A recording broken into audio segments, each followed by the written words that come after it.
What's going on, guys? My name's Citizen Nuketown, and welcome back to another gameplay commentary. Well, I hesitate to say gameplay because it doesn't feel right. It doesn't feel like the right word to say. We're going to call it an experiment. An experiment where I got 30 kills and 2 deaths in 8 rounds of Search and Destroy on a different account that I told you guys about in one of my previous videos. I was feeling very disheartened and not really enjoying Advanced Warfare to its fullest potential, and you know, I like using random weapons. I like not using the BAL on ASM1 only. I like experimenting with a bunch of this random stuff. So I decided, hey, if this game is only going to put me against ASM1 BAL nerds all the time, every time, if I'm on my regular account, I'm going to make a reverse boosted one and see how that goes. So I'm on that right now.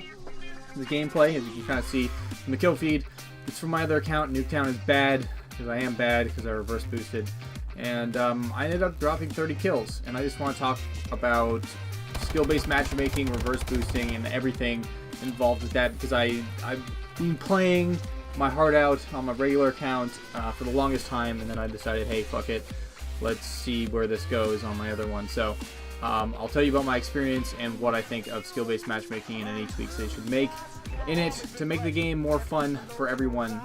So basically, the account, as I said, has been reverse boosted. I just kind of killed myself in domination or momentum or whatever respawn game mode, and my KD on this account is I think it's 0.5 to 0.1, so it's definitely a lot lower than what I would typically have. But in Search and Destroy, the only game mode that I give a fuck about, I've just been trying my hardest against most retarded people out there, and I have like 5.2, 5.3 KD. So I'm absolutely demolishing these kids. I'm destroying everything that they ever hoped and loved, and they all just got shit on, even though I'm not even like level 50 yet, and I barely have attachments unlocked and whatever. So just, yeah, enjoy it for what it is. And I have a lot of gameplays like this, and that's the thing that I noticed pretty much immediately, is you get into a lot of easy lobbies. These players, they don't have the best reaction time, they don't have the best gun skill, they don't know many rush routes, bomb spots, etc. They don't know the best class setups. They don't know a lot of things that would kind of take you from a below average player to an above average player.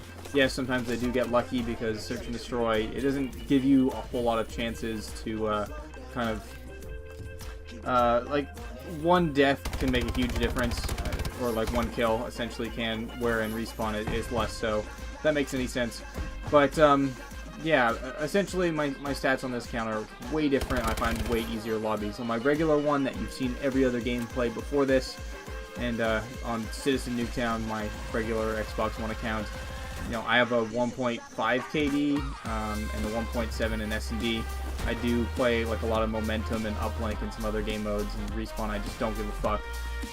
And it's a lot easier to have those stats drop if you're playing Respawn than it is playing Search and Destroy. So that's just my stats. And I think I play some of the best people out there on my regular account, so it's much different. It's hugely different. As you can kind of tell, like a 5.3 KD on this account and a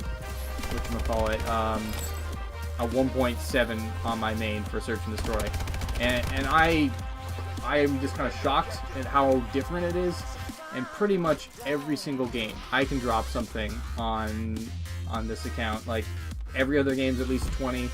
I haven't even reached the first prestige yet, and I've had, you know, this is 30 and 2, 27 and 4, 24 and 1, 24 and 2, 22 and 1, 21 and 2, 21 and 3 twice, 19 and 0, 18 and 0, 18 and 1.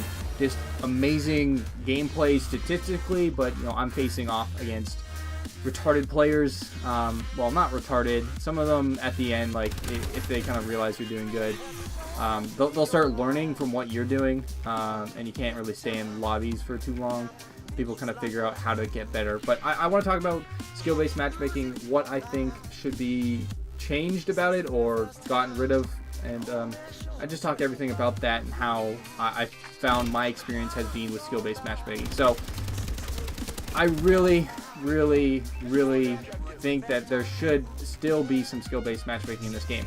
Not as intense as it has been, as I think this game, it feels like you're divided into a great, good, average, below average, and then pants on head retarded type lobbies, where I think it should be like you have a greater chance of getting into good lobbies if you have good stats, and like a lesser chance of getting into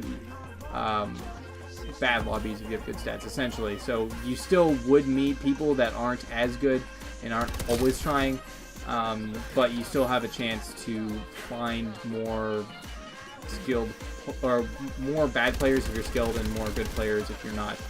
I say this for a couple reasons. So number one, it's not good for the bad players to only face each other repeatedly. That's pretty much what happens. You get put into lobbies if you're bad that are repeatedly bad and don't have good people playing in them. No one really learns any rush routes or good guns to use or anything consistent. And nothing's really tried and true, and they don't learn how to play Search and Destroy at all.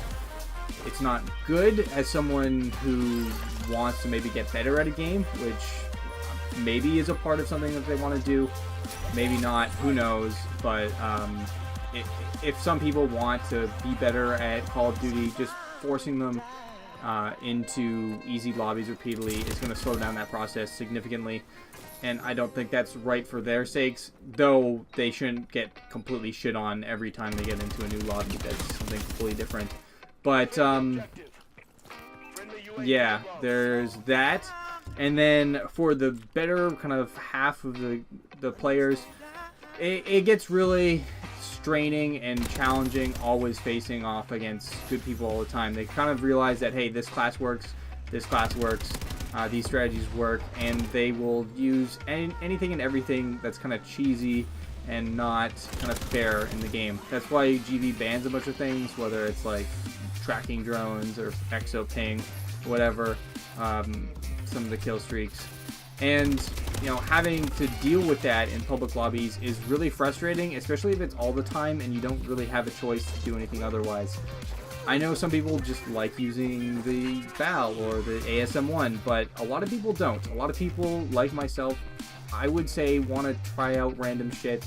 Maybe use the NA-45 and see how that works, or use some random pistol or some random other weapon that isn't, you know, top tier. And they want to maybe go for quick scopes, or maybe use a shotgun, or maybe they want to do a lot of different things that this game doesn't currently allow you to do if you're in a lobby or playing with people that are of your skill level, because you're going to get punished if you're not using the best weapons. Because in a situation where you're two very, very similar people facing off against each other in a gunfight, if you're using something that's not as good on purpose, you're going to lose. But that's pretty much my explanation for that. Hopefully you guys did enjoy the video, and let me know if you want to see more reverse boosted kind of gameplays from me in the future. It's fun doing it, and it's very interesting to see the difference. But that's it for me. My name's Citizen Newtown, and I am signing out. Peace, guys.